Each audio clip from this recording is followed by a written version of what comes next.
So special thank to Professor Chanchal Kumar Sharma ji for organizing this lecture. We have been working on this for some time, but finally the day has come where I'm standing to share my views about the theoretical perspective which has been shared by Professor Chanchal Sharma ji. मैं bilingual बात करूंगा. मैं समझता हूँ कि यहाँ पर कोई तो ऐसा व्यक्ति नहीं होगा जिसे हिंदी नहीं समझ में आती है. हिंदी आती है ना सबको समझ में? क्योंकि आजकल बड़े गर्व से कहते हैं कि हिंदी समझ में नहीं आती है. तो इतनी गर्व की बात नहीं है, हिंदी समझ में आनी चाहिए. वैसे मैं जानता हूँ इस जनरेशन में, और खासकर आपसे थोड़े जनरेशन में, तो 59 और 69 तो नहीं समझते हैं, या वो भी समझते हैं? 59, 69, 79 वो भी समझते हैं. अगर वो समझते हैं तब तो पूरी हिंदी समझ लेंगे. So the topic on which I am going to speak is बहुत बड़ा टॉपिक है. Dynamics of elections, democracy, federalism and secularism in India. तो कैनवस बहुत बड़ा है और मैं प्रोफेसर चंचल जी ने सचमुच कहा, लिव्ड एक्सपीरियंस, जो इंडिया की जो बात है वो आपके साथ शेयर करने जा रहा हूँ, and based on lot of data about. अभी अगर हम देखें कि 75 इयर्स हो गए, ऑलमोस्ट 75 से कुछ ज्यादा, लेकिन आजकल 75 साल की बहुत चर्चा होती है तो 75 थोड़ा ठीक लगता है. तो if you look at 75 years of India's electoral democracy, तो मुझे लगता है कि लॉन्ग जो जर्नी रही है Indian electoral democracy, and I am keeping using the word very very carefully, electoral democracy, क्योंकि प्रोफेसर चंचल जी ने जिसका जिक्र किया, डेमोक्रेसी का मतलब सिर्फ इलेक्शन नहीं है, वो उसका एक एस्पेक्ट है. लेकिन मेरा यहाँ पे पूरा डेमोक्रेसी से कंटेक्स्ट लगभग इलेक्टोरल डेमोक्रेसी की मैं बात कर रहा हूँ. सो मेरे समझ से जो हमने देखा, और जो मैं एक एक बात कह रहा हूँ आप देखेंगे, मैं सबके लिए आपके सामने आंकड़े पेश करूंगा. Evidence. I work in a research institute and I always believe research must be backed by evidence. Research is all about evidence. You can't do research without producing an evidence. तो मैं एक एक शब्द, एक एक लाइन जो बोल रहा हूँ उसके बारे में आपको एविडेंस पेश करूंगा. और पहला लाइन क्या है? Though there have been ups and downs in Indian electoral democracy, but my own sense is that Indian electoral democracy has strengthened. मजबूत हुई है हमारी electoral democracy, कमजोर नहीं हुई है पिछले 75 सालों में. अगर हम फेडरल पॉलिटी की बात करें कि फेडरलिज्म में भी कई बार एंजाइटीज है. There have been lots of anxieties. कभी लगता है स्टेट्स की पावर चली गई, लेकिन अगर कुल मिलाकर के हम देखें, निचोड़ देखें लास्ट 75-80 इयर्स का, तो फेडरल स्ट्रक्चर पे कोई खास आघात नहीं हुआ. There has not been a major attack on Indian federal structure. और जो हमारा फेडरलिज्म है, क्वासी फेडरलिज्म, जो भी इसके नाम से बोले, वो इंटैक्ट है. स्टेट्स के पावर इंटैक्ट है. इफ्स एंड बट्स होते रहते हैं. कभी स्टेट थोड़ी कमजोर पड़ती है, सेंटर बहुत मजबूत होती है, कभी सेंट्रल गवर्नमेंट मजबूत होती है और स्टेट्स कमजोर दिखते हैं, और कभी वाइस वर्सा. लेकिन कुल मिलाकर के बेसिक स्ट्रक्चर में कोई चेंज नहीं है. Indian federal structure remains very very strong even at the moment as it was 70 years ago. आज भी वैसे ही है. और लास्ट, सेक्युलर नेचर. बहुत एंजाइटी होती है, क्या हो रहा है देश में. सेक्युलरिज्म की नई परिभाषा गढ़ी जा रही है, और ये लगता है कि नहीं, आप दो तीन तरह के नैरेटिव्स हैं. और खासकर हाल ही में, मतलब परसों जो घटना घटी जम्मू एंड कश्मीर में, तो ये सब आपको देखते हुए लगता है कि यार ये क्या हो रहा है. सो जो सेक्युलर ट्रेडिशंस है, if you look at the views of few people, लगता है कि नहीं, अब देश पता नहीं कहाँ जा रहा है, which direction we are going. But मुझे लगता है कि ठीक है, एंजाइटीज हैं, इसमें भी अप्स एंड डाउन्स हैं, बट जो secular fabric of India has not been threatened, वो अभी भी इंटैक्ट है. भले ही किसी मोमेंट पर आप बहुत अपने विचार जो हैं, you become very aggressive and you start expressing aggressive opinion, and this belongs to people on all sides और रिलीजन.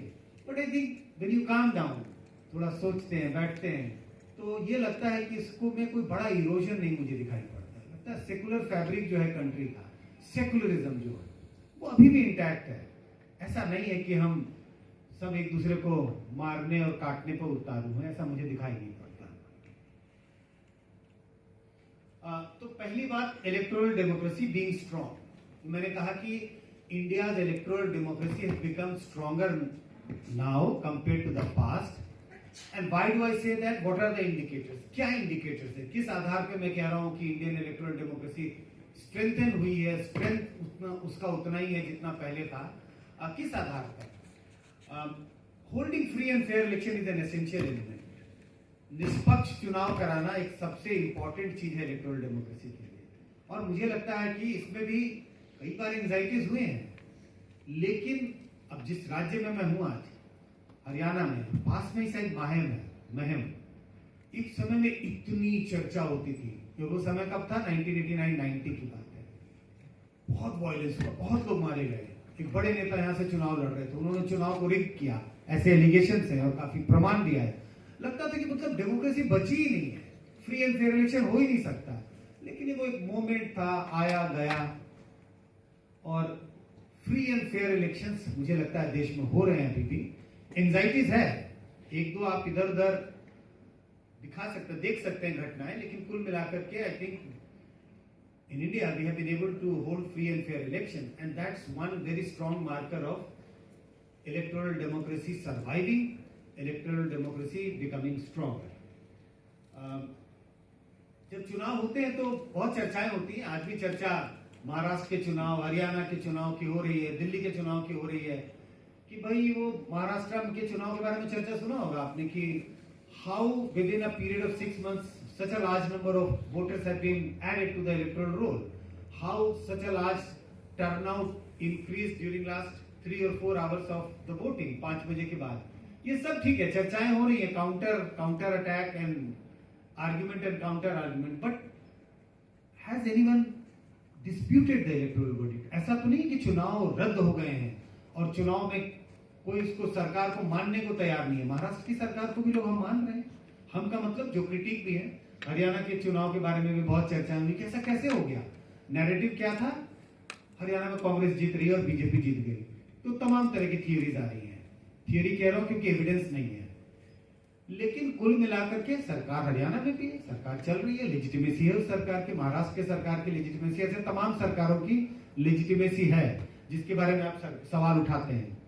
तो कुल मिलाकर के एंजाइटीज होती है, but I think all those people who also raises lot of doubts about the freeness and fairness of election, they also know कि ठीक है थोड़ा बहुत 19-20 होगा, और कभी कभी तो पॉलिटिक्स में भी आपको सवाल उठाने पड़ते हैं क्योंकि you are in politics, you can't accept everything on the face value, but still a very large number of people from all sections accept the electoral verdict. Anxieties होती है, और इसी के लिए मुझे लगता है कि electoral democracy strong हुई है। जब मैं कहता हूँ फेडरलिज्म स्ट्रांग हुई है, what explains federal Indian federal structure being strong? अगर आप देखें कि स्टेट्स और सेंटर की अलग अलग पावर्स है, और उनको पावर्स कहां से मिलती है? कॉन्स्टिट्यूशन से, भारत के संविधान से। States have their own rights, कुछ ऐसी चीजें जिस पर सेंटर उस पर कुछ नहीं कर सकता, कुछ ऐसी आपने पढ़ा होगा पॉलिटिकल साइंस के जो स्टूडेंट है, state list, central list and concurrent list, और सबके अपने पावर्स है। कुछ ऐसे राज्यों के अधिकार है जिसपे केंद्र सरकार दखल नहीं कर सकती, और उसमें कोई खास बदलाव नहीं है। फेडरल स्ट्रक्चर जितना पहले स्ट्रांग था आज भी उतना ही स्ट्रांग है। State power has not been threatened even though sometimes we have a very strong central government and very strong prime minister. मैं आज का इसकी बात नहीं कर रहा, आज भी एक बहुत strong central government है, और पहले भी अगर आप कांग्रेस के जमाने में भी देखें तो ऐसे फेजेस आए when we have a very strong central government, और लगता था कि स्टेट्स के पावर रहेंगे ही नहीं because central is going to dictate the states, but वो लगता है हमें ऊपर से देखने में उनके पावर का इरोजन नहीं हुआ है स्टेट्स का। रीजनल पार्टीज अभी भी स्ट्रांग है, रीजनल पार्टियों की तमाम राज्यों में सरकार है। All these are indicative of that. Yes, we may have anxieties, we may have discussion on that, but I think federal structure of India's politics is remained intact, and it is as strong as it was earlier. और तीसरी बात, मैंने 3 बातों का कहा, जिक्र करूंगा, electoral democracy, federalism और सेकुलरिज्म। सेकुलरिज्म की बात करें जिसका मैंने अभी जिक्र किया, कुछ घटनाएं इधर उधर होती रहती हैं, कभी घटनाएं ज्यादा होती है, कभी कम होती है, और हमें एंजाइटी होती है, एंशियसनेस होती है कि ये क्या हो रहा है देश में। बट कुल मिला के हमें लगता है कि जिसका जिक्र मैंने पहले भी कहा किया कि secular tradition of Indian society polity has not been threatened, उसमें कोई बड़ा इरोजन दिखाई नहीं पड़ता। हम कुछ घटनाओं को देख करके पूरे राष्ट्रीय like looking at some incident here and there, we should not think that this is the mood of the people of this country. This is the mood of the nation. Large number of people still believe कि भाई minorities must have, they should be allowed to have their say in the society. They should have, some rights. That's the belief of a very large number of people. और इसी के लिए मुझे लगता है कि ना तो फेडरलिज्म कोई खतरे में है, ना कोई सेकुलरिज्म खतरे में है, ना कोई इलेक्टोरल डेमोक्रेसी खतरे में है. और अब इन तीन बातों के लिए मैं अब आपके सामने एविडेंसेस रखूंगा. और वो क्या एविडेंसेस है, किस तरह के एविडेंसेस, कहां से लाए हैं मैंने evidences. I am using two kinds of evidence. कुछ तो मैं चुनाव आयोग के आंकड़े पेश करूंगा आपको बताने के लिए, इस बात की पुष्टि करने के लिए, just to substantiate what I have said up till now during last 7, 8, 10 minutes. So I will share evidences from the Election Commission of India, but a large number of evidences I am going to share from the surveys which we conduct at CSDS. जहां मैं काम करता हूं लोकमिति CSDS, we conduct a very large number of nationwide surveys. Nationwide surveys का मतलब ये national representative sample है. मतलब ये सिर्फ दिल्ली, मुंबई, हरियाणा और मतलब बड़े बड़े शहरों में या कुछ गांव में किया हुआ सर्वे नहीं है. ये देशव्यापी सर्वे है. और देशव्यापी सर्वे नेशनल रिप्रेजेंटेटिव सैंपल का मतलब अगर देश में 70% आबादी गांव में रहती है तो हमारे सैंपल में भी 70% आबादी गांव की होगी. सैंपल में मेन विमेन का रेशियो उसी अनुपात में होगा जितना देश के पॉपुलेशन में अनुपात है. दलित, अलग अलग समुदाय के जो अलग अलग जाति समुदाय के लोगों का अनुपात जो देश के पॉपुलेशन में है, तो सैंपल में भी वही अनुपात है. इसी के लिए इसको नेशनल रिप्रेजेंटेटिव सैंपल कहते हैं. और ये किसी खास ओपिनियन के प्रति बायस नहीं दिखाई पड़ेगा. तो इन एविडेंसेस के सहारे मैंने जितनी बात कही उसकी अभी पुष्टि करता हूं. Free and fair election, backbone of democracy, जिसका मैंने जिक्र किया और जिसके बारे में मैं कह रहा हूं कि free and fair election backbone है इंडियन डेमोक्रेसी का. कुछ एंजाइटीज रही हैं, लेकिन कुल मिला के मुझे लगता है देश में फ्री एंड फेयर इलेक्शंस हुआ है. और अगर आप देखें इंडियन इलेक्टोरल डेमोक्रेसी क्यों स्ट्रेंथन हो रही है, क्या उसके इंडिकेटर है. Women are voting in much bigger numbers now compare to the past. महिलाओं की भागीदारी चुनाव में बढ़ी है. पहले के मुकाबले आज ज्यादा महिलाएं चुनाव में हिस्सा ले रही है. युवाओं की हिस्सेदारी बढ़ी है चुनाव में. पहले के मुकाबले आज चुनाव में युवाओं की भागीदारी बढ़ी है. Youth are turning out to vote in much bigger numbers now compare to the past. Election commission के बारे में आज सवाल उठ रहे हैं. ईवीएम के बारे में सवाल, इलेक्टोरल रोल के बारे में सवाल, तमाम तरह के सवाल. लेकिन कुल मिलाकर के अगर आप देखें तो इलेक्शन कमीशन एक निष्पक्ष तरीके से लगभग चुनाव कराने में काफी हद तक उन्हें सफलता है और एक इंडिपेंडेंट इलेक्शन कमीशन हमारे पास है. इन्हीं कारणों से मुझे लगता है कि इलेक्टोरल डेमोक्रेसी स्ट्रांग हुई है. अब एविडेंसेस की बात आती है, जो मैंने कहा कि I will share some evidences with you, and this is the first evidence. मैं कह रहा हूं इलेक्टोरल डेमोक्रेसी स्ट्रांग हुई है. क्यों? आप अगर चुनाव में भागीदारी को देखें, turn out, what percentage of people vote in Indian elections, and the data clearly indicates that the turnout in Indian elections, participation in Indian elections has increased over the years. अगर आप देखें कि चुनाव में मतदाताओं की भागीदारी बढ़ी है. और ये इलेक्शन कमीशन के आंकड़े हैं, ये कोई सर्वेक्षण के आंकड़े नहीं है, सर्वे के आंकड़े नहीं है. और आप देखेंगे कि पिछले चुनाव में लगभग 66-67% लोगों ने इलेक्शन में पार्टिसिपेट किया, जो पहले के मुकाबले ज्यादा है. तो ये अपने आप में एक इंडिकेटर है कि ज्यादा लोग अगर चुनाव में भागीदारी कर रहे हैं तो हमारी इलेक्टोरल डेमोक्रेसी स्ट्रांग हो रही है. महिलाओं की भागीदारी, महिलाओं का टर्नआउट, ये नेशनल फिगर्स हैं लोकसभा के चुनाव का. और आप देखें कि पहले महिलाओं की भागीदारी, महिलाओं का turnout, women were voting in much lesser numbers compared to men voter. But now if you look at the last two elections, 2019 Lok Sabha elections, 2024 Lok Sabha elections, men and women turnout has been equal. And this is a big revolution. This is a big change in Indian election. ये बहुत बड़ा बदलाव है, जिसके लिए कोई कानून की जरूरत नहीं पड़ी. ऐसा नहीं कि किसी कानून को लाने की जरूरत पड़ी कि महिलाओं को वोट देना जरूरी है और नहीं तो उन्हें कोई सजा मिलेगी या उनके कोई जो बेनिफिट्स है उसको विड्रॉ किया जाएगा. महिलाओं ने स्वतः, they have come out on their own. और इसी के लिए जब आप चुनाव होते हैं तो देखेंगे अखबारों में भी जो तस्वीरें होती हैं, बड़ी सारी तस्वीरें होती हैं, long queue of women turning out waiting for their chance to vote. So this is a big change in Indian election, that women are turning out to vote in much bigger numbers. अगर हम युवाओं की बात करें, ये सर्वेक्षण के आंकड़े हैं, क्योंकि युवाओं के टर्नआउट का आंकड़ा इलेक्शन कमीशन नहीं देता। तो आप देखिए पहला कॉलम जो है वो एवरेज टर्नआउट, उन चुनाव में एवरेज टर्नआउट क्या था। एवरेज का मतलब हर एज के वोटरों का अगर हम निचोड़ देखें वो इलेक्शन कमीशन का आंकड़ा है। टर्नआउट को देखें, और जो युवाओं का टर्नआउट है, युवाओं का टर्नआउट सबसे राइट हैंड साइड के कॉलम में है, जो सर्वेक्षण के आधार पर अनुमान है।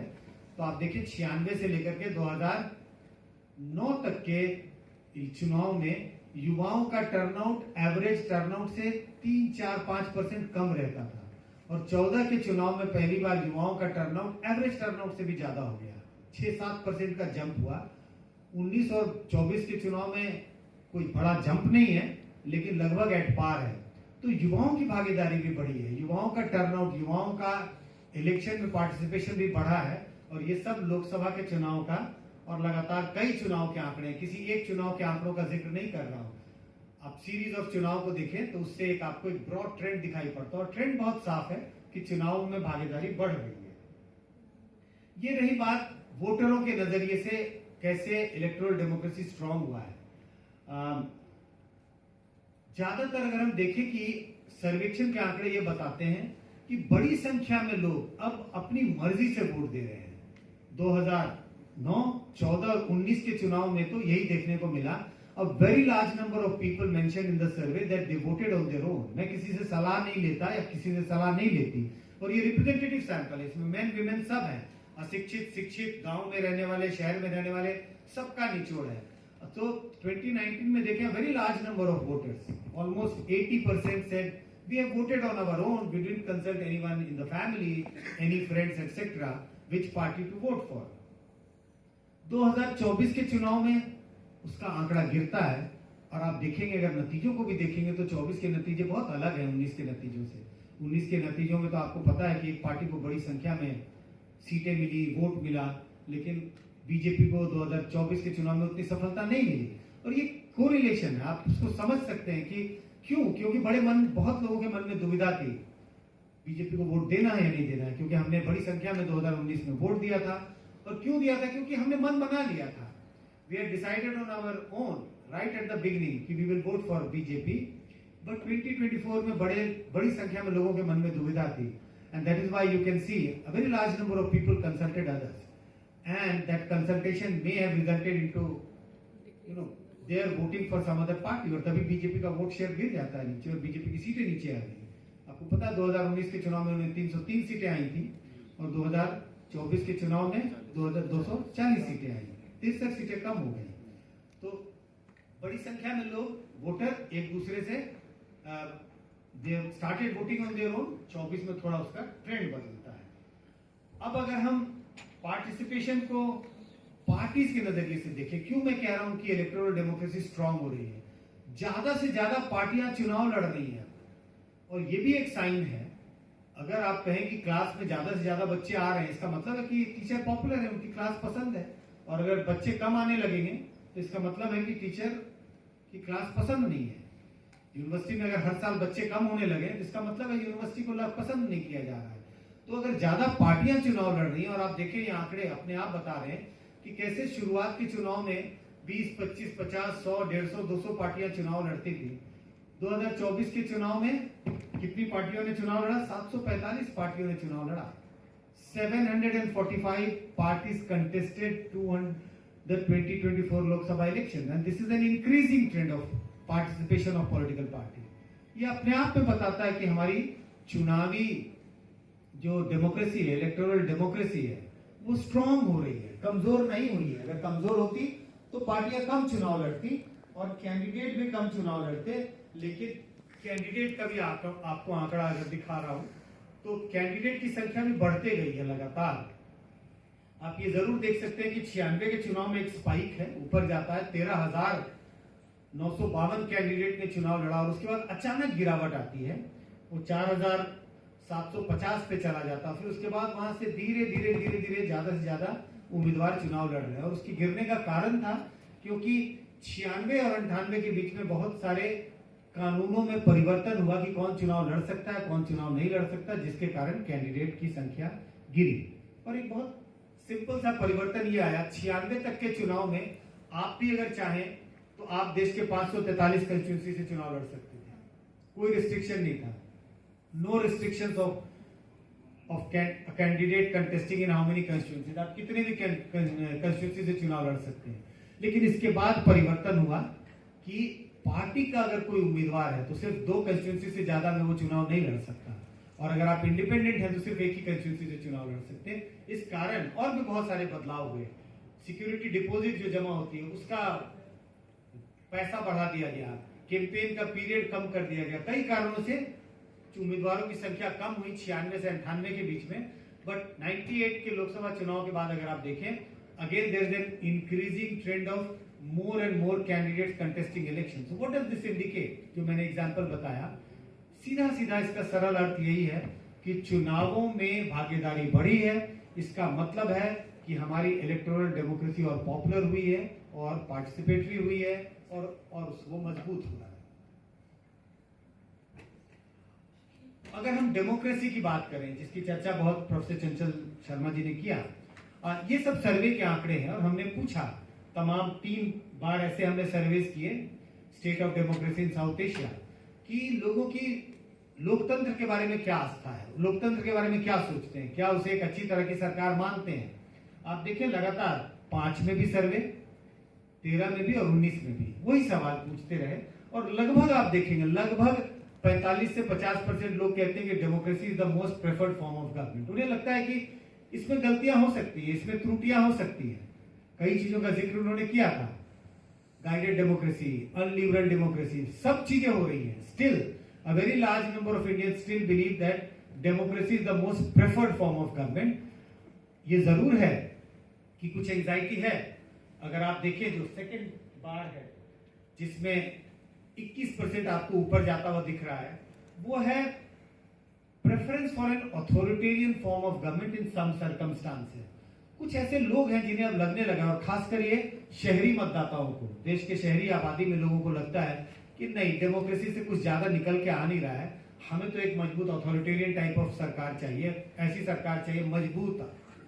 तो उसका एक बढ़ता हुआ ट्रेंड है, but still a very large number of people still believe democracy is the most preferred form of government. तो डेमोक्रेसी के बारे में एंजाइटी हो सकती है, लेकिन अभी भी democracy is referred as the most preferred form of government. लोकतंत्र से लोग समझते क्या है, लोकतंत्र का मतलब क्या है एक आम नागरिक के लिए, वो नहीं जिसकी चर्चा किताबों में है, जिसकी चर्चा आर्टिकल में पढ़ते हैं। एक आम नागरिक के लिए सड़क पर जाएं, आप किसी गांव में आदमी से पूछें आपके लिए लोकतंत्र और चुनाव का मतलब क्या है, ये है मतलब। ये नेशनल रिप्रेजेंटेटिव सैंपल बता रहा है, इसमें आप देखिए बड़ी संख्या में लगभग 42% लोगों के लिए लोकतंत्र का क्या मतलब, वो कहते हैं भाई खाने पीने रहने सहने की चीजें मिल जाएं, यही हमारे लिए लोकतंत्र है। उनके लिए किताबी लोकतंत्र नहीं है। हम किताबों में थियरी में अलग चीजें पढ़ते हैं और उसकी हकीकत से मैं ये नहीं कह रहा कि उसका कोसों दूर है। दूसरा बार जो है वो उसी की ओर इशारा करता है, people are free to express their political views, that's democracy. 18% लोगों को लगता है कि लोकतंत्र का मतलब हमें बोलने की आजादी होनी चाहिए, हम अपने विचारों को स्वतंत्रता से कह सके, यही हमारे लिए लोकतंत्र है। लेकिन बड़ी संख्या में लोगों को देश में, हिंदुस्तान में लगभग 40-42% लोगों को लगता है कि भाई लोकतंत्र का हमारे लिए मतलब है खाना मिल गया, कपड़े मिल गए, रहने के लिए घर है, यही हमारे लिए लोकतंत्र। इससे ज्यादा हम कुछ अपेक्षा नहीं करते लोकतंत्र से। That's the meaning of democracy and this is the survey in 2019। इसके पहले जब हमने यही सवाल 13 और 5 में पूछा था तो थोड़ी संख्या कम थी जो लोग लोकतंत्र को बेसिक नेसेसिटीज से जोड़ते थे। उसकी संख्या लगभग 23% थी, आज वो 40% बढ़ गया है। और जितने लोग उसको पीपल्स रूल जो कहते थे कि कानून का राज्य होना चाहिए, उनकी संख्या उतनी है। तो लोगों का प्रेफरेंस इस ओर ज्यादा बढ़ रहा है कि भाई हमें लोकतंत्र का मतलब हमारे लिए है हमें खाना मिले, हम अच्छा रहना सहना करें, तो हमारे लिए लोकतंत्र वही है। कई चीजों का जिक्र प्रोफेसर चंचल शर्मा जी ने किया और इन्हीं चीजों के बारे में हम अपने सर्वेज में सवाल पूछते रहे, जिनके आंकड़े आपको पेश कर रहे हैं। ये सवाल था कि क्या आप अगर लोकतंत्र में क्या आप पर्सनली पार्टिसिपेट करना चाहेंगे, मीटिंग्स में, रैलीज में पार्टिसिपेट करना चाहेंगे? 76% लोग, बड़ी संख्या में। और ये पार्टिसिपेटरी डेमोक्रेसी जिसका उन्होंने जिक्र किया कि हिंदुस्तान जैसे बड़े लोकतंत्र में ये शायद संभव नहीं है कि हर व्यक्ति पार्टिसिपेट कर सके। हमारे यहाँ रिप्रेजेंटेटिव डेमोक्रेसी, आप अपने रिप्रेजेंटेटिव को चुनते हैं, लेकिन जब जनता से पूछते हैं तो कहते हैं कि हम तैयार हैं करने के लिए। So this is also a trend of eagerness of the people to participate in democracy. 76% कहते हैं कि we would personally like to take part, हम करेंगे, हम करना चाहते हैं, अगर मौका मिले तो हम जरूर करना चाहेंगे। और छोटी संख्या में 15% ऐसे लोग हैं जो कहते हैं नहीं, हम नहीं करना चाहेंगे, we would like to sit back, relax, do something else rather than participate in direct democracy. But बड़ी संख्या में लोग कहते हैं कि अगर आप मौका दें तो हम जरूर करेंगे, जरूर करना चाहते हैं। और इसी कारण आप देखेंगे कि आपने देखा होगा पिछले 10 साल पहले एक नई पार्टी आई। कौन सी पार्टी थी? आपके बगल के राज्य में सरकार है, कितनी बड़ी संख्या में लोग उनकी पार्टी में जुड़े, चुनाव लड़े, ये वो, क्योंकि बहुत सारे ऐसे लोग थे जिन्हें मौका नहीं मिल रहा था। बड़ी पार्टियों में जहां स्टैब्लिश्ड लीडरशिप है, उन्हें नई पार्टी आई और जुड़ गए, उसके साथ चुनाव लड़ा, तमाम 10 साल खूब धूम मचाया, दिल्ली में भी, पंजाब में है। तो ये क्या बताता है कि लोगों की इच्छा है। अभी बिहार में एक नई पार्टी है जो चुनाव लड़ रही है इस बार, प्रशांत किशोर की जन स्वराज। आप देखिए कि कितनी भीड़ उनके साथ चल रही है। जीतेंगे नहीं जीतेंगे वो एक अलग बात है। These are all indicative of people's willingness, Indians willingness to participate in electoral processes, democracy. वो अलग मैंने जो वो दिए वो छोटे छोटे एग्जांपल्स थे, और ये बड़े आंकड़े, ये देश भर के लोगों से बात करके किए हुए, कलेक्ट किए हुए आंकड़े हैं। लोग लोकतंत्र से क्या समझते हैं? तो सवाल ये था कि लोकतंत्र का मतलब आपके लिए क्या है? क्या आप सरकार को निर्देश दें, या ऐसा लोकतंत्र आपको चाहिए कि सरकार जो मन में आए वो करे? 54% लोग कहते हैं कि people have the right to tell the government what needs to be done. तो आधे से ज्यादा आबादी ये कहती है कि नहीं, लोकतंत्र का मतलब है हमारा अधिकार है, हम चाहें, हमें अधिकार होना चाहिए कि हम सरकार को कहें कि आप क्या करना, क्या होना चाहिए। और उसकी शब्दावली अलग अलग होती है। कभी आप प्रोटेस्ट करते हैं, कभी आप पिटीशन देते हैं, कभी आप चिट्ठी लिखते हैं, और कभी कभी आजकल सोशल मीडिया पे लिखते हैं। तो very large number of people believe कि लोकतंत्र में तो ये होना ही चाहिए, हमारा अधिकार होना चाहिए। We should have the right to tell the government, we should have the right to force the government, put pressure on the government to do what we want to be done, not what they want to do. ऐसे 26% लोग हैं, वो कहते हैं कि जी अब हमने चुन दिया, अब वो मालिक है, जो करे हमारे लिए वही सही है, सही गलत जो भी है वही करेंगे। ऐसे भी मानने वाले लोग हैं, लेकिन उनकी संख्या कम है, 26%। बड़ी संख्या में लोग कहते हैं लोकतंत्र में हमारा अधिकार है, हमारे पास पावर होनी चाहिए, लोगों के पास पावर होनी चाहिए कि हम सरकार को डिक्टेट करें, सरकार को कहें कि हाँ यहाँ सड़क चाहिए, यहाँ यूनिवर्सिटी चाहिए, यहाँ अस्पताल चाहिए।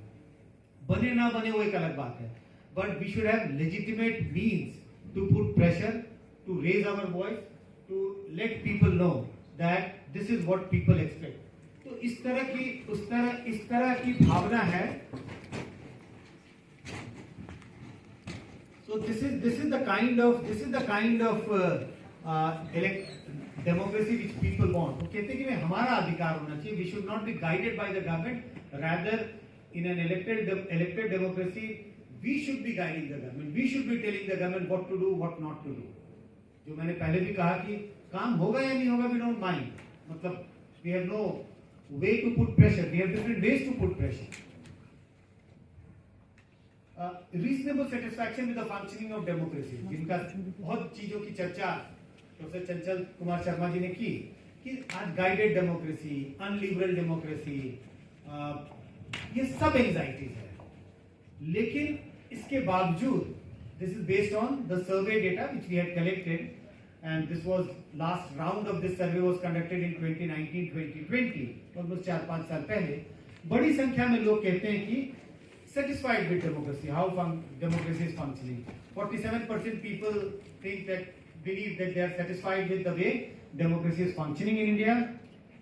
Dissatisfied 35% लोग हैं, और 18% लोग ऐसे जो इस पे उनका कोई जवाब नहीं था, they have no opinion on that. So yes, we have anxieties. If there were no anxieties, then we would not have seen 35% people saying dissatisfied with the functioning of democracy. But still, look at the slant. a very large number of people still believe ठीक है, ifs and buts हैं. आप किसी university में पढ़ते हैं, आप class में पढ़ते हैं, आप परिवार में रहते हैं, आप मोहल्ले में रहते हैं, कुछ चीजें ऐसी होती हैं जिसमें आपका मतभेद होता है. कई बार तो आजकल यंगर जनरेशन फादर मदर से मतभेद, भाई बहनों से मतभेद, लेकिन स्टिल वी रिजॉल्व थिंग्स. तो बड़ी संख्या में लोगों को अभी भी लगता है कि they feel reasonably satisfied with the way democracy is functioning in India. Yes, there are anxieties which is expressed by 35% of the people in this country. So that's about democracy. Now moving on to the federalism aspect, and then I will move on to the secularism thing. मुझे क्यों लगता है कि federal structure जो है India की, federalism अभी भी उतनी स्ट्रांग है जितनी पहले स्ट्रांग थी. Constitutional division of power between centre and the state is still secure. There is no threat to that. जिसका जिक्र मैंने पहले कहा कि कभी-कभी strong central government है, strong center, weak states, but still constitutional safeguards है, constitutional safety है states के power की, और उस पे कोई infringement मुझे दिखाई नहीं पड़ता पिछले 75-80 साल में. No infringement. States enjoy their power. Sometimes they look like to be weak. Central government look like to be sometimes weak, sometimes strong. There was a long period of coalition government. 96 से लेकर के अगर आप 2009 की बात करें, उस वक्त ऐसी सरकारें थी जो सेंट्रल गवर्नमेंट वीक दिखाई पड़ती थी, स्टेट स्ट्रांग दिखाई पड़ते थे. कुछ समय ऐसा भी था जब सेंट्रल गवर्नमेंट स्ट्रांग थी, स्टेट्स वीक दिखाई पड़ते हैं. बट इसके बावजूद, और जब वो पीरियड आता है तो हम बहुत विचलित होते हैं और हमें लगता है कि यार ये फेडरल स्ट्रक्चर तो खतरे में है. लेकिन I think constitutional division of power में कोई फर्क नहीं पड़ा है, कोई अंतर नहीं है. और इसी के लिए मैं कहता हूं कि federal structure of India remains as strong as it was earlier. Yes, there are some anxieties, there are moments of anxiety, but उस पे कोई हमें खतरा दिखाई नहीं पड़ता. Regional parties play an important role in India's political landscape and are running government in many states. So what does regional party, strong regional party indicate? Strong regional parties कहाँ हैं? केंद्र में तो नहीं है. Strong regional party हैं, तो वो भी एक इंडिकेटर है कि आपका फेडरल स्ट्रक्चर स्ट्रांग है. अगर आप इलेक्शन कमीशन को देखें जो उन्होंने लेटेस्ट बाद में पब्लिश किए, हमारे देश में there are 6 national parties, 58 state parties and there are 2763 unrecognized parties.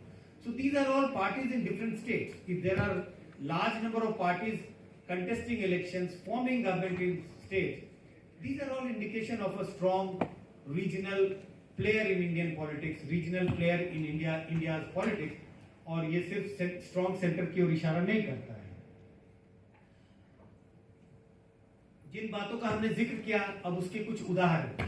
मैंने कहा कि regional parties are very strong in many states, और अगर रीजनल पार्टी स्ट्रॉन्ग है, स्टेट स्ट्रॉन्ग है, so this is an indication कि फेडरल स्ट्रक्चर को कोई खतरा नहीं है, स्ट्रॉन्ग सेंटर को कोई फर्क नहीं पड़ता. And these are examples. UP very strong regional party, Samajwadi party. सरकार में आप रहे या नहीं रहे, सरकार में नहीं रहने का मतलब ये नहीं कि आप स्ट्रॉन्ग नहीं है. दिल्ली अभी हाल ही तक आम आदमी पार्टी जिसका मैं जिक्र कर रहा था, आम आदमी party very strong regional party. Yes, they have got defeated in these election, but defeat in election doesn't mean that regional party is not strong. Still आम आदमी party is very strong. The difference in the vote share of आम आदमी party and BJP in Delhi in these elections पता है आपको कितना है? किसी को अंदाज? सीटों के मामले में तो फासला बहुत है. कोई अंदाज, कोई गेस? सिर्फ 3-3.5% का फासला है. तो अगर आपका टॉपर को 72% आता है या 75 आता है और आपको 72 आता है, आप उससे बहुत कमजोर अपने आप को मानते हैं? नहीं मानते ना. वो ठीक है, टॉपर तो वो रहेगा, 75 आया उसको, आप नंबर 2 रहेंगे. अगर आप 72 पर है, कोई 74 पर है तो नंबर 2 पे रहेगा, लेकिन आप उससे अपने आप को बहुत कमजोर नहीं मानते. सो स्ट्रॉन्ग रीजनल पार्टी है. पंजाब, आज वो पार्टी बहुत कमजोर दिखाई पड़ती है. मैं अकाली दल की बात कर रहा हूँ, बट एक समय में उनकी सरकार रही है, 10-10 साल तक लगातार सरकार रही है. ऐसे बहुत स्टेट्स है जहां पर आपको उदाहरण मिलेंगे कि there are strong regional parties. Bihar many strong regional parties, RJD और तमाम रीजनल पार्टियां, जेडीयू जो रीजनल पार्टी की ही सरकार रही है 1990 से बिहार में. Maharashtra strong regional parties, west Bengal a very strong regional party. You may like it और डोंट और dislike it, but a very strong regional party has been in government for last many years now. Odisha, हाल ही तक BJD, बड़ी strong regional party, they have been wiped out in this election but very strong regional party. Jharkhand JMM very strong regional party. Tamil Nadu में तो सिर्फ रीजनल पार्टियों का ही बोलबाला है, national parties play a very marginal role. Andhra Pradesh the competition is between two regional parties, YSRCP and TDP. National parties का कोई वहां पे कोई दखल अंदाजी ही नहीं। Telangana very strong regional party, got defeated in this election, लेकिन strong regional party. North east के अगर राज्यों को देखें तो सारे राज्य में आपको स्ट्रॉन्ग रीजनल पार्टी नजर आएगी।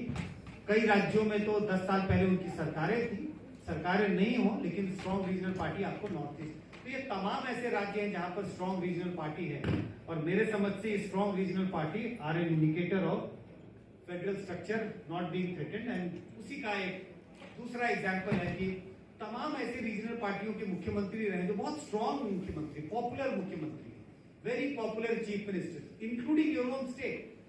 ओन स्टेट मतलब मैं जहां आज खड़ा हूं, जहां मैं आज बात कर रहा हूं, हरियाणा में, very strong regional party. INLD used to be a very strong regional party. Devilal used to be such a strong leader, has been the chief minister of the state for a very, very long time. तो ऐसे तमाम राज्यों का जिक्र मैंने किया है इस स्लाइड में, जहां पर रीजनल पार्टी की सरकार है, and all these governments have been led by a very popular, very powerful chief minister.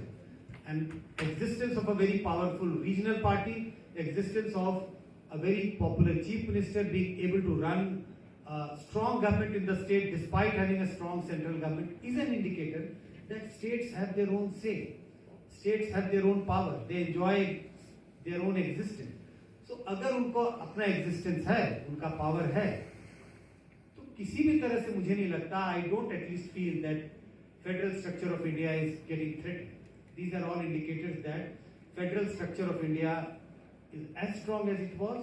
And if you consider it as weak 20 years or 30 years ago, 40 years ago, it is as weak. But my own sense is that it is as strong क्योंकि constitutional division of power में हमें कोई फर्क दिखाई नहीं पड़ा। ये सब उसी बात को और स्ट्रेंथन करने के लिए उड़ीसा बीजू जनता दल 25 साल सरकार, 24 साल सरकार लगातार एक strong regional party. Telangana Bharat राष्ट्रीय समिति केसीआर वेरी स्ट्रॉन्ग, 10 साल तक लगातार उनकी सरकार रही राज्य बनने के बाद। अकाली दल का मैंने जिक्र किया।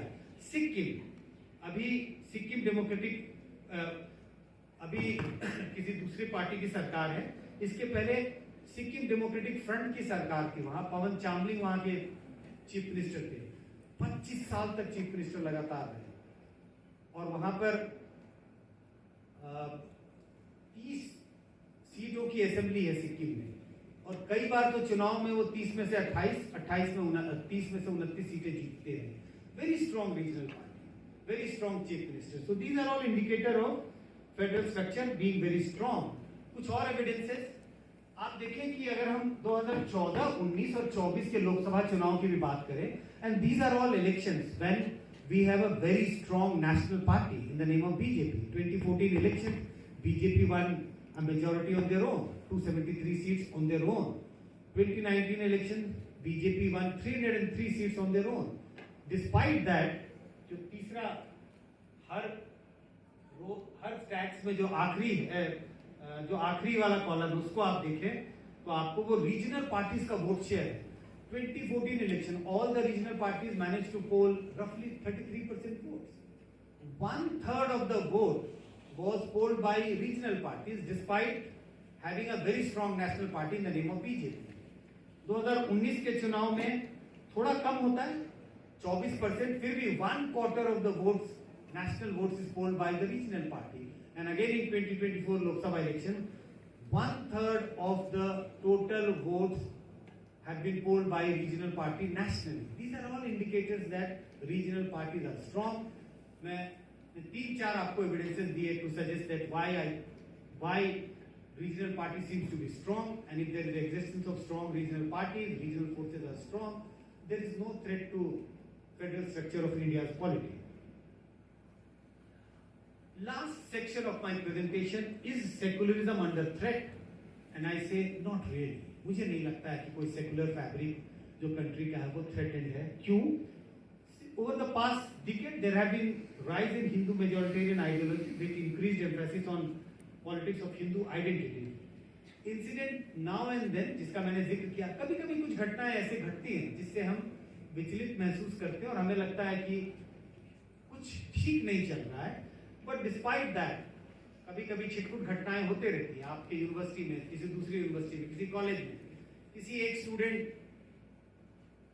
ने कुछ घटना कर दी, तो क्या हम ये मान लें कि पूरी यूनिवर्सिटी का इमेज उससे हम बदल देंगे? नहीं. किसी एक लड़के ने, किसी एक स्टूडेंट ने कुछ ऐसा काम किया शहर में जिसके बारे में चर्चा हो रही है, but based on that I don't think I am going to change the image of the university just because of one incident, two incident और three incident, because we have to look at what's happening on the other aspect of the university. So similarly अगर हम country की भी बात करें, छिटपुट घटनाएं होती हैं, देश बहुत बड़ा है, बहुत विभिन्नताएं हैं, बहुत डाइवर्सिटीज है, all kinds of diversity, food, language, religion, culture, dress और तमाम चीजों को लेके कभी-कभी कहीं-कहीं घटनाएं होती रहती हैं. But I think social secularism का जो फैब्रिक है इंडिया का, वो थ्रेटन महसूस मुझे नहीं लगता है कि कोई इसमें थ्रेटनिंग फील नहीं होता है. And why I say that, now I am going to present some evidences for that. And what are those evidences? जिसका मैंने पहले जिक्र किया. These are evidences from the surveys which we have conducted, national surveys with a national representative sample. And what are the evidence? पहला, हमने एक सवाल पूछा. Do you think India belongs primarily to Hindus or India belongs to people of all religion? आपके हिसाब से. और ये सर्वे, ये अंग्रेजी में हमने प्रेजेंट किया है. सर्वे अंग्रेजी में नहीं है. सर्वे उसी भाषा में है जिस भाषा को लोग बोलते हैं. So when we do a national survey, at the moment also we are doing a national survey of youths in India. ये भाषा कम से कम 18 से 20 भाषाओं में हम पूछते हैं, उसको ट्रांसलेट करते हैं क्वेश्चन को. Because in a survey, when you do the survey, you should speak. The question must be asked in the language spoken by the respondent. तो अंग्रेजी में हमने प्रेजेंट किया कि हिंदी में पूछा हमने, अलग-अलग राज्यों में अलग-अलग भाषाओं में पूछा कि क्या आपको लगता है, मैं हर भाषा नहीं बोल सकता, हिंदी बोल सकता, इसीलिए क्वेश्चन को ट्रांसलेट कर रहा हूं. क्या आपको लगता है कि हिंदुस्तान, भारत सिर्फ हिंदुओं के लिए है या भारत सभी धर्म के लोगों के लिए, भारत में सभी धर्म के लोगों की हिस्सेदारी है? और कितने परसेंट लोग कहते हैं कि नहीं, Bharat citizens of all religion equally, India belongs to citizens of all religion equally, Bharat सभी धर्म के लोगों, भारत में सभी धर्म के लोगों की हिस्सेदारी है. 76%, a very large number of people believe. जो 15% है वो कहते हैं कि सिर्फ हिंदुओं के लिए है. और उन्हीं में से छिटपुट घटनाएं इधर उधर होती हैं जिसको देख के हम ये अगर धारणा बना लें कि देश में ऐसा ही मूड है और देश का सोशल फैब्रिक खतरे में है, तो मुझे लगता है जल्दबाजी है. कम से कम मैं तो आश्वस्त हूं कि secular fabric of this country is not threaten. There are anxieties होते रहते हैं, इश्यूज चलते रहते हैं इधर उधर, लेकिन और वही 15% जो है, सो 15% should not dominate our mind. We should also look at what common people are looking at, and this is bifurcated by the views of the Hindus, Muslims, Christian, Sikh. और आप देखें कि more or less सभी धर्म के लोग यही कहते हैं कि नहीं भाई, ये देश जो है हमारा सभी धर्म के लोगों के लिए है, किसी एक खास धर्म के लोगों के लिए नहीं है. Even among the Hindus, a very large number, 74% believe नहीं है ये सभी धर्म के लोगों के लिए देश है, ये किसी खास एक धर्म के लोगों के लिए नहीं है. थोड़ा प्रोपोर्शन 17% जाता है, लेकिन इस तरह की एंजाइटीज चलते रहती है. More than half of the respondent in varying degree feel government must protect interest of the minorities. सवाल ये पूछा कि क्या आपको लगता है कि सरकार की ये जिम्मेदारी है कि माइनॉरिटीज के हितों की रक्षा करे? और बड़ी संख्या में लोग कहते हैं, फुली एग्री, 36% लोग कहते हैं कि नहीं, सरकार की जिम्मेदारी होनी चाहिए कि माइनॉरिटीज जिनकी संख्या कम है, जो माइनॉरिटीज हैं, उनके हितों की रक्षा होनी चाहिए. Fully agree 36%, somewhat agree, fully agree 34 and somewhat agree 36. दोनों को आप जोड़ दें तो कितने हो गए? 30, 60, 70% लोग हो जाते हैं जो कहते हैं कि नहीं, देश में सरकार की ये जिम्मेदारी होनी चाहिए कि सभी धर्म के लोगों की रक्षा की जाए, माइनॉरिटीज के हितों की रक्षा हो, उनका ख्याल रखा जाए. ऐसे लोग हैं जो उससे मतभेद रखते हैं इस विचार से, और उनकी संख्या भी अगर समवॉट डिसएग्री और फुली डिसएग्री को आप जोड़ दें तो लगभग 20% है. तो 15 से 20% लोग हैं जिनको एंजाइटीज है, and they have their own right, they express their views in their own right. But a very large number of people still believe कि नहीं, सेकुलर फैब्रिक है देश का, देश में हर धर्म के लोगों का रहने का अधिकार है और सरकार की जिम्मेदारी होनी चाहिए कि उनके हितों की रक्षा की जाए। 40% लोग ऐसा फील करते हैं government should treat minorities in the same way like the majority. 40% लोग 38 जो है फुली एग्री, वो कहते हैं सरकार को उसी तरह से माइनॉरिटीज को ट्रीट करना चाहिए जैसे वो मेजॉरिटी को ट्रीट करते हैं। And 36% also somewhat agree. And again आप देखेंगे 17-18% लोग ऐसे हैं जो इस बात से सहमत नहीं है। तो एक सेक्शन है, आपको 17-18-20% ऐसे लोग हैं जो क्रिटिकल है इस व्यू के, बट मेजॉरिटी व्यू, और इसी के लिए मुझे लगता है कि secular fabric of this country, in my opinion, and why do I hold this opinion? Because I have evidences in front of me. And what are these evidences? These are evidences from the national survey which we have done, which has a great degree of legitimacy, validity across the world. Majority of Indians believe leader from any religion can represent their interests and concern. ऐसा नहीं लगता है कि अगर मैं हिंदू हूं, मैं किसी खास जाति का हूं और मुझे कुछ काम कराना है तो मैं अपनी जाति के नेता के पास जाऊंगा या अपने धर्म के नेता के पास जाऊंगा। बड़ी संख्या में लोगों को लगता है, 50% को लगता है कि भाई दूसरे धर्म के भी लीडर होंगे तो वो हमारे लिए उतना ही इफेक्टिवली काम करेंगे जितना हमारे धर्म के लोग कर सकते हैं। 31% लोग ऐसे हैं जो कहते हैं नहीं, अगर मुझे काम कराना है तो मेरे जाति का, मेरे धर्म का जो लीडर होगा वही इफेक्टिव होगा। तो अगर मैं जाट हूं तो मैं जाट लीडर के पास जाऊंगा तो मेरा काम ज्यादा होगा, और अगर दलित लीडर के पास गया तो काम नहीं होगा, और वाइस वर्सा। बड़ी संख्या में लोगों को लगता है नहीं, कोई फर्क नहीं पड़ता, मेरा नेता है, मेरा लीडर है, मेरा एमएलए, मेरा एमपी, मेरे councillor, irrespective of his caste, irrespective of the religion, if I go and approach him, it's okay. He should, if the work is to be done, that will be done irrespective of my religion, my caste, my color or my class.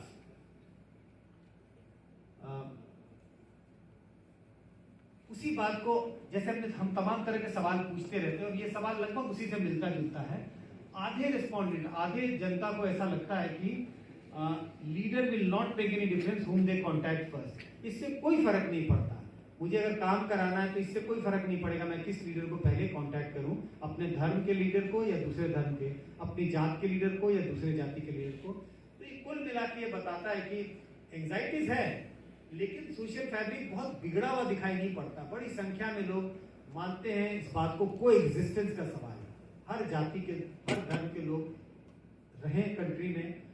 Leaders के पास अगर हमें जाना है, leader को चुनना है, तो उसमें भेदभाव की बहुत ज्यादा गुंजाइश नहीं होनी चाहिए। एंड द लास्ट स्लाइड, जाति को लेकर बहुत बात होती है, रिजर्वेशन को लेकर बहुत बात होती है, और स्वाभाविक भी है, कई बार एंजाइटीज भी होती है। कई यूनिवर्सिटीज में बहुत वायलेंट प्रोटेस्ट भी होते हैं, और प्रोटेस्ट किस बात को लेके, प्रो रिजर्वेशन एंटी रिजर्वेशन होता है, क्योंकि किसी को लगता है कि हमारे हक पर हमारे हक मारा जा रहा है, किसी को लगता है कि नहीं हमारा ये अधिकार है। देशव्यापी जब हमने सर्वे किया और आप देखें कि क्या ओपिनियन है, reservation to continue in educational institution and jobs, दोनों में एजुकेशन एंड जॉब में रिजर्वेशन होना चाहिए ऐसा मानने वाले 51% देश के लोग हैं।